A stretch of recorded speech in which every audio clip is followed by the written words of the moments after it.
In this video I'm going to show you how to paint up some Space Marines in the style of the 30k World Eaters. I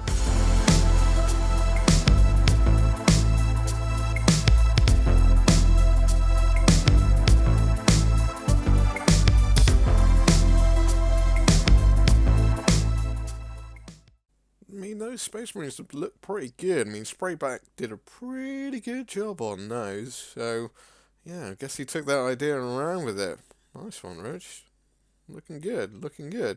Wait, what's this? So Elston, you challenged me to build these minis, and you dropped a little bit of a hint that you were going to do a video on how you painted your World Eaters. Well, I'm going to take your challenge and I'm going to throw it right back at you. I'm going to challenge you to do a detailed painting video, but I want you to paint them in 30k colours, and I want you to paint them in a style that befits their bloodthirsty, psychotic nature. Can't believe he challenged me. Let's do this!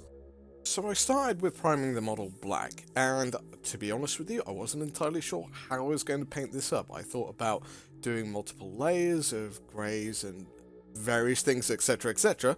However, I found one of the methods we use for pre-shading using a white ink through an airbrush actually did the bulk of the work. I know this is usually used for the zenithal highlight to get you an idea of the volumes and where we're going with it, but to be honest with you, this model's white. So why make it harder for myself? If I go slow, I go steady and do multiple thin layers, then the white will just work. I don't need to do any more than this. It's one of those elements which you think would be take the most amount of time, however, it's probably the quickest part of this entire tutorial, to be fair. It's relatively easy, just go steady, and there you go. Nice, clean, smooth white armor. Nothing more to it than that. One of the longest parts you'll see later on is actually the weathering of this. That is going to take a lot of effort, and it's going to require you to engage your brain and think about how things work and how physics may work in the system, but we'll explain that when we get to that section. As I said, if you want to highlight certain areas like the tops of the shoulder pad, then all you have to do is just concentrate a couple more layers over the top of that, and this will do all of your highlights for your white. It is such a good method, and it's so easy. All those people that have trouble with white, this is it. This is the answer. Get an airbrush, get some white ink, and you'll be done. So now, while we're going through these steps, let's talk a little bit about this whole project, Primeresy. Now, I know it's a weird name, and Rich pronounces it Primeresy. I'm going to pronounce it Primeresy, and I think that's going to be agree to disagree. But it all spanned from this gentleman here. This gentleman was a conversion. What I wanted to do was basically, during lockdown, I wanted to create 10 Space Marines that were a throwback to the Horus Heresy, but I was going to use Primeris parts. The ones you see on the screens are the ones I came up with, using 30k parts and spare bits and bobs. I did some chopping and changing to try and get these guys to look as I thought a 30k Primeris would look like. Now, I know this is going to get some flack, but it's what is. It's an artistic endeavour here, so please don't chew my head off too much. So here they are. Iron Hands, Ultramarines, World Eaters, Iron Warriors, Sons of Horus, Salamanders, Blood Angels, Raven Guard, Death Guard, Imperial Fists. And these 10 were my inspiration because I wanted to do something 30k, but I was getting a little bit tired of doing the same 30k. So this is something new and a nice new injection for doing something Horus Heresy. So now we're going to use Leviathan Blue, and we're going to use this to do all the base colouring for the trim of the armour. So be careful, you are basically painting on top of white, so you need to watch out for this. Be very, very careful. Just go slow and do it very, very slowly. That's all I can tell. Control is the key here, so just take your time with this. If you slip up and get this wrong, trying to correct it to get back to that color white is going to be more tricky and more hassle than it's worth. So get this right first time. Don't screw up. After this point, it'll be easier, trust me. Now we're going to use Imperial Blue, and this is going to highlight our blue. The contrast paint puts down a layer which is semi-highlighted already. All we're going to do is enhance that highlight with a blue hue and push it more towards that colouring. Also, we're going to paint the inside of the world. There are gaps either side of that world which I should have left white, but I've done it on all of them now, so it just is that way. But if you have them, I would strongly suggest using the Forge World decals as well for this, because I think that would probably be actually easier than using or painting the shoulder pads that are moulded with the colours. Also, if you feel the blue is a little bit patchy, multiple layers, that's completely fine. I actually encourage it. So get a nice solid colour blue at this point, just so we've got it all locked in and we don't have to go back again. After doing the blue at this point, we want to start blocking in some other colours. So we're going to use a dark metal. To be fair, you can use any kind of dark metal colour. I don't have a preference. In this case, I used watercolour black metal. However, any kind of dark metal will work at this point, and we're just going to block in all of the areas which we want to be metal. So we're talking the chains on his wrists, the teeth on the blade, the motors on the engines, the backpack vents, anywhere you can think that will be metal. We're basically just going to highlight that or block it in with that colouring. Then we're going to use a red. Again, I'm not going to tell you the red. I use Vallejo Scarlet Red, but you can use whatever red you want just to block it in. You just want it to be relatively vibrant. You don't want to be too dark at this point, because this is going to be a solid colour. The weathering we do later on will obscure a lot of this. I also use the same red for doing the purity seals. To be fair, if you have a preference for purity seals, yeah, this is the way you use it. I'm not trying to teach you how to do every single step here. Use whatever you've been doing on your army. This is just something to help you guide you along on how I've done it. We're now going to use Vallejo Panzer Ace's Dark Rubber, and this is just going to fill in all the gaps and I call them the rubber seals on the armor. However, they might be something else, I don't know. Fiber bundles, I think, is a popular term, but all you do is just slowly work your way around and fill in all of these gaps, and this helps break up the white. It makes it so much less of a big white block to now becoming actual a form and something which has shape and has separation and has detail. So this is one of the core elements of just adding in those details to get a kind of nice sort of looking armor. Yeah, there's nothing more to it. It's kind of like Stormtroopers in Star Wars. Add those black bits in, and then you actually start seeing a segmented armor piece, which gives you bits of detail and realism. Realism? Not really. I also added it all over the weapons of heads, etc., because white, wasn't really going to work. I wouldn't have really thought you'd have a white axe head, but then again, that's personal preference at the end of the day. Now for another controlled part. We're going to use Basilicon Grey, and this is watered down, and we're going to basically pin wash, I think is the correct term, but I don't know, and we're going to try and pin wash all of the little armor plates. Again, this is another element of breaking up that armor. Because it's all white, you don't see a lot of detail, so this is adding more extra detail into the system and allows you to see actual armor rather than just white blobs at the end of the day. A tip for maybe making this easier is possibly putting on a gloss varnish beforehand, just to let it run a bit. I found out with the Basilicon Grey being watered down, it ran pretty well. If you do get stuck at any point, just wipe it off with your finger before it becomes too much of a stain. If it goes really bad, wet your brush immediately and just wipe it all over the area, drown the area in water, and then the paint doesn't have enough time to solidify and stick to the elements where you don't want to.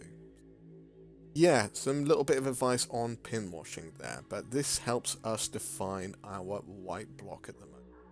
Our model's starting to have some sort of definition, and we can see some character coming in there, but we need to add a little bit more colour in. So I'm going to turn to our good old friend Contrast Paints, and I'm just going to use Snakebite Leather to colour all the pouches, and I'm going to let Contrast do what it does best and basically drown the area in that contrast paint. And if there's any areas you think are pooling a bit too much, just move the paint around, move the pigments around until you go to the stage you want. I tend to find just overloading it with paint, you actually get the best results with contrast.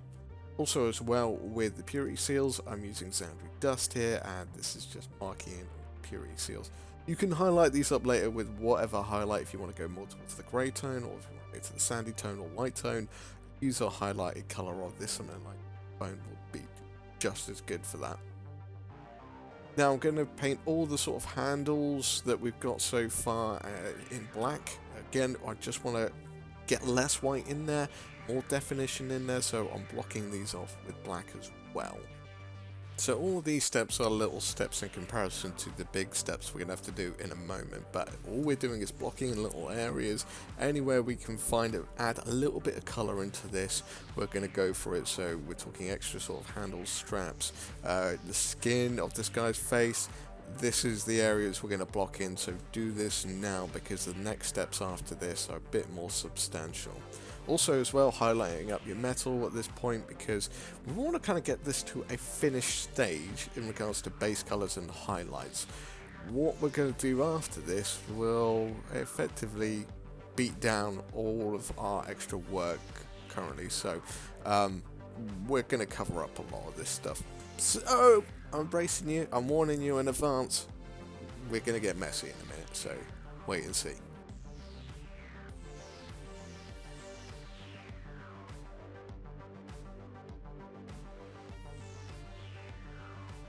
I'm also going to turn to my good old-fashioned method of using Gilliman Flash to colour this guy's face in.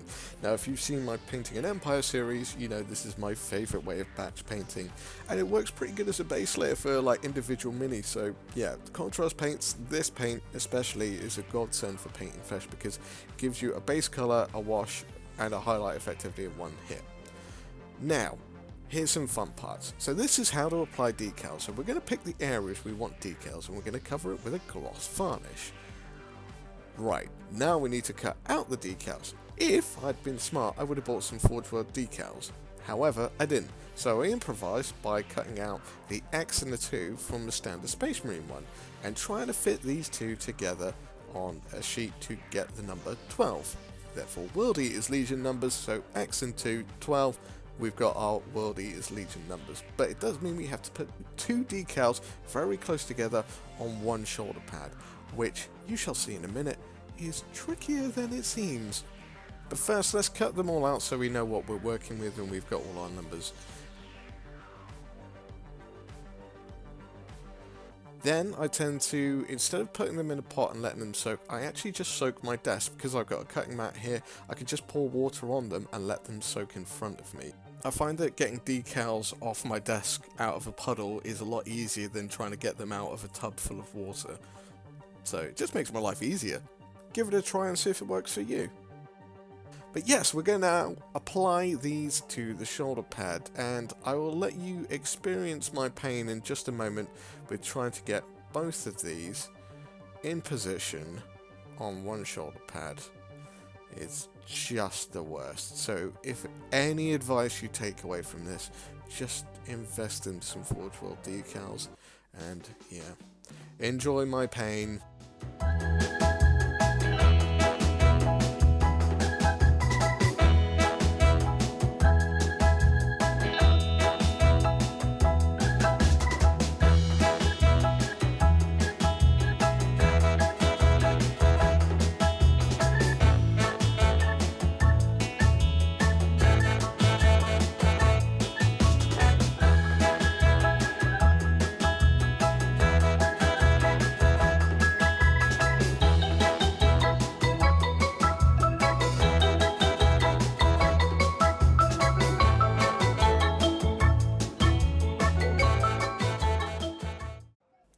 Now, if you've never done decals before, I strongly recommend you get some of this, Micro Sol. There are two parts to this, Micro Set and Micro Sol. Now, Micro Set I find less useful. Micro Sol I find infinitely useful. There are two different things. Micro Set fixes the decals in place, which actually might be quite handy. Micro Set, once you put the decal in place, will actually adhere it to the area. Micro Sol actually eats into the decal as well, and it shrinks it. So if you have it on a curve like a shoulder pad, it will shrink it to the shoulder pad, and therefore you get a nice flat bond. It also eats into that shininess, so you get less of a glaring obvious that it's a decal. Afterwards, after it's all dried, also as well, leave it for about 24 hours, put on some matte varnish over the top of it. This will adhere it into place, and it will look like the decal's been painted on. Now we're going to use golden skin to highlight the skin area on this one.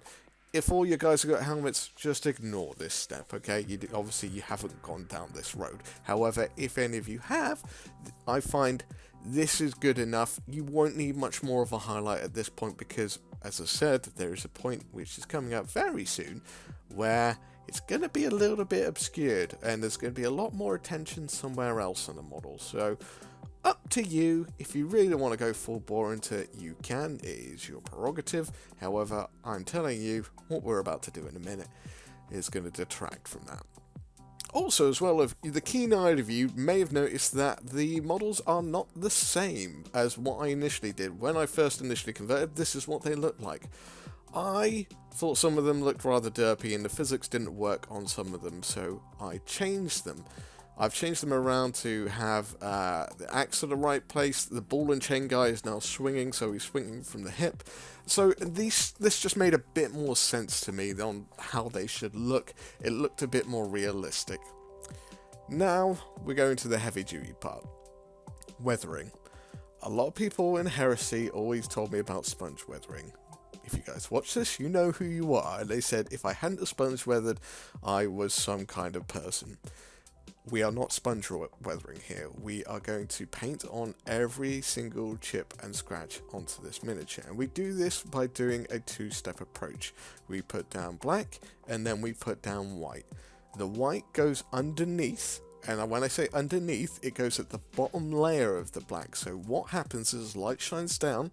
When there's a scar or a dent, that will be black, and then it will hit the reflection of the raised area coming back out and hitting the light. So white is always at the bottom. Now, up to you how you want to do this. I found that it was easier painting white on first and then painting black over the top of that. Black does go over white easier than white goes over black. That's easier. However, painting white on white armor is a little bit tricky to find afterwards. So you can paint all these white chips on. However, it could be a little bit difficult to spot when you go back over the model with the black. You'd be like, not entirely sure where I put all these white blocks, because white dots, white armor, you get my problem. Up to you how you want to do it, but just take your time. Don't go crazy with this. Don't make them too big. These are little dings and dents and everything, and you're talking about a miniature which is very small as well, so just small, tiny scratches everywhere. Think about where they would be. Where would you get the most scratches on your armor? Look at your shoes when you go outside. Where are they most worn? Look at your clothes. Where are they most worn? That is the same areas that armor would be worn. Obviously, armor would probably have a lot more impact, so you probably have a lot more impact on knuckles, and knees, I think, would probably be more. But if you look at your jeans or look at your trousers, pants in America, you'll see that knees are a common area where trousers, pants fade more, so that is the area you're going to be focusing on. Also, this is a battleground, so boots and shoes are going to be intensely bad about. This is also a war zone as well, so they're going to be blocking things, and the biggest sort of shields they have on their armor are the shoulders. So again, the shoulders are going to take a bit of a battering. To be honest with you, this guy's going to take a battering all over, but think about where the most battering is going to come from, and you want to focus on that.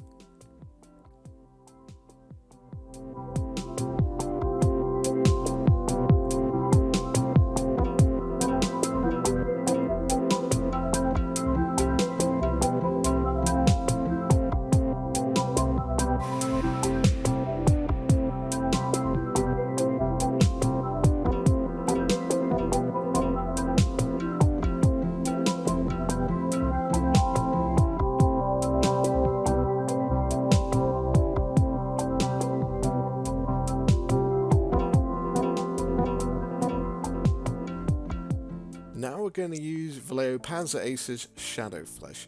This is the beginning of the gore effects. We're going to do 2 tones of blood here.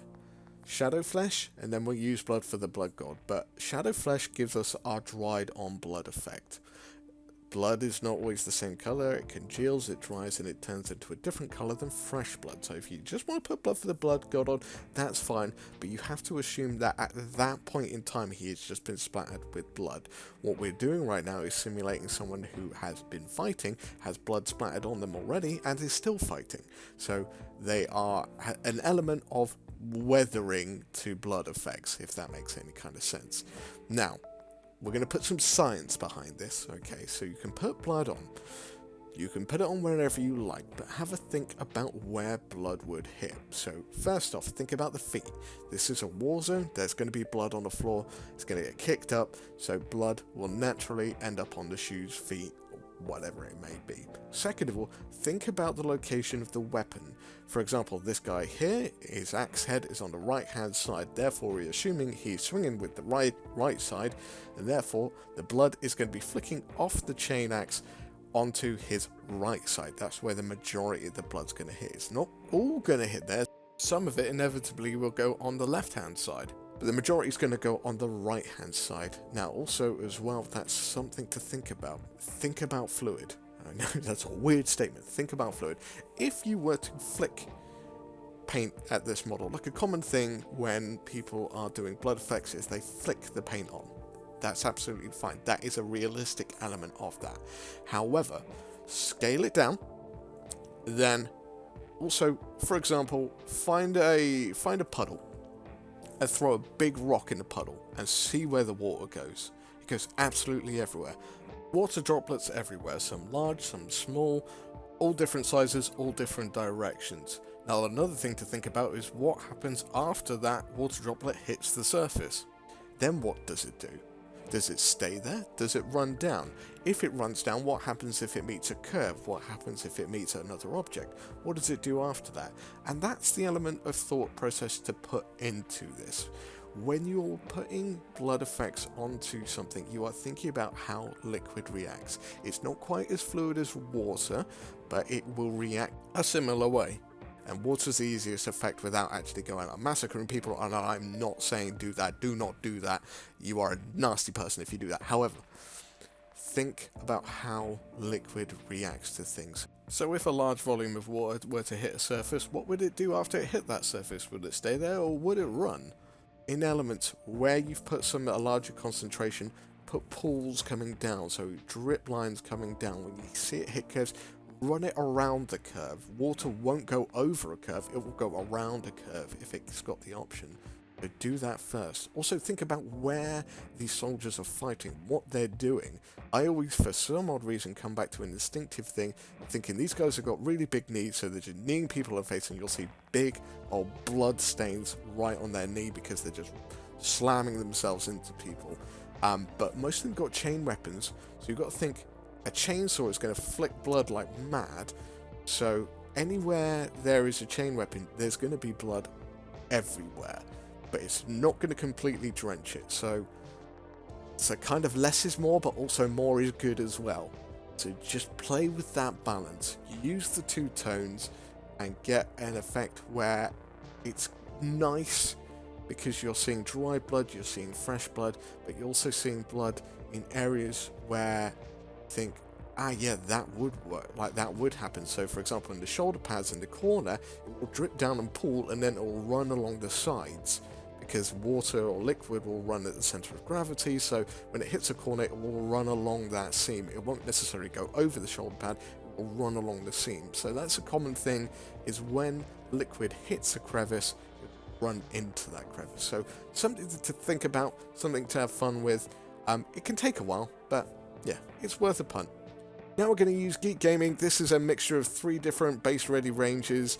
I can't remember what they are, I'll put them in the link below. My attempt was to simulate Isfan 5, so we're going to use a kind of black sandish sort of base style. Put that on, let it dry, jobs are good. Here are our Marines. So, I hope you've enjoyed it, I hope you've learned something as well. Also, if you could go check out Rich from SprayBlack Studios, I really can't say that word properly. It's really good that he challenged me. It took me a little bit longer to get this video out, so apologies, I'm a little bit delayed on getting this one, but I always put some real effort into thinking about these guys and trying to make them look as gory as I could. So yeah, please go check out his channel. He's got some great videos coming out. He's a new upcoming YouTuber, so I can only see good things in the future as well. Also as well, if you like this video, please hit the subscribe, like, share it around as much as you want. The more the better. I'm planning on doing videos for all the other Horus Heresy, Primeris, or Primeresy as we're calling it, models, so there'll be more painting guides coming up in the future, so I will let you know when that comes out. Also as well, if you'd like to see more from me or other like-minded people like myself, I'm part of the Chilling Network, which is a part of the Chilling Wargamers group, and we do streams every Thursday night at 8 PM-ish, but we also have other guys like Pickle Jar, who streams at 8 PM on a Wednesday. We've got Hobby Corner Kev, who streams on a Friday around 8, and Frost and Fist, our American pals, doing it over on a Friday night American time. It's Saturday morning for people in the UK. And yeah, there's various different people there with lots of different content, so if you could, please go check them out. And I will leave you with some tunes and some glorious turntable shots of these guys, so please everyone, be good, be safe, take it steady, and let me know if you like this video. Also, what legions would you like to see next? So until that time, be good, be safe, and I'll catch you then. Bye bye.